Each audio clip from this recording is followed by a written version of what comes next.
الوطن كان يتناهى إلي من مختلف فئات الشعب نداء يلح علي بمواصلة هذه المهمة.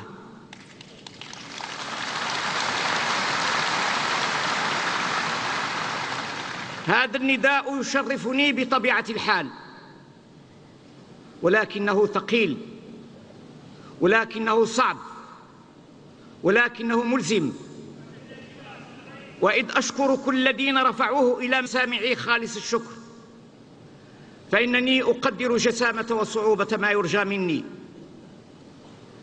إنني أتوجه بأجزل الامتنان إلى أحزاب التآلف الرئاسي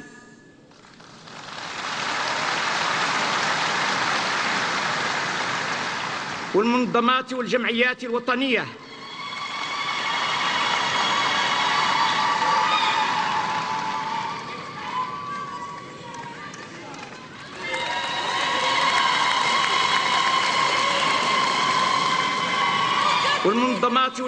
الوطنية بتفرعاتها واختصاصاتها، ومنظمات أرباب العمل والمجتمع المدني، وجميع المواطنين وجميع المواطنات الذين آثروني على أنفسهم واستجابوا لهذا النداء واستمدوا منه موقفا وجهروا به صريحا مدويا. سعادة العزيز مثل الوحدة الثالثة عشرة.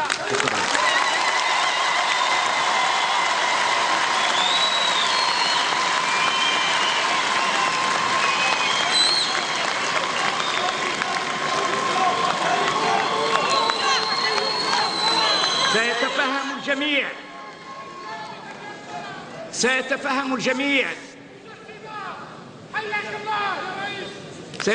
الجميع أنه كان من الصعب علي أن أصم عن مثل هذا النداء الملح أو أن أولي الأدبار معرضا ناكثا ما تعاهدنا عليه إلى الأبد. وقد يكون ذلك موقفا من الصعب اتخاذه أمام المجاهدين الذين ما زالوا على قيد الحياة، وقد يكون ذلك بالدرجة الأولى سلوك يتعذر علي معنويا الأخذ به أمام الشعب الذي وسمني بثقته الغالية ومساندته في 4 اقتراعات عامة، أي في الانتخابين الرئاسيين عام 99 و2004 واستفتاء الوئام المدني والمصالحة الوطنية. ذلكم هو بالذات ما دعاني إلى أن أوطن نفسي بعون الله على الترشح الانتخابي الرئاسي الذي سيجرى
ذلكم هو بالذات ما دعاني إلى أن أوطن نفسي بعون الله على الترشح الانتخابي الرئاسي الذي سيجرى في شهر أبريل المقبل، وذلك بصفة المرشح المستقل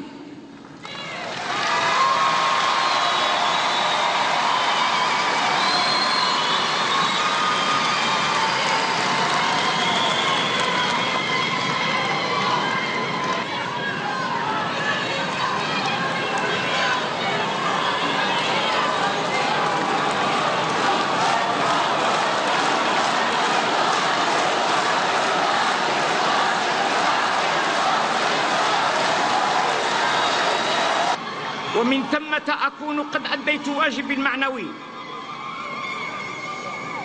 ومن ثمة أكون قد أديت واجبي المعنوي.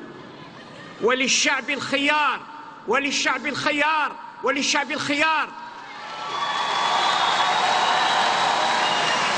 في إصدار قراره بكل سيادة وديمقراطية من خلال انتخاب أبريل المقبل الذي سيتم ولا ريب في نطاق الحرية والشفافية التامة.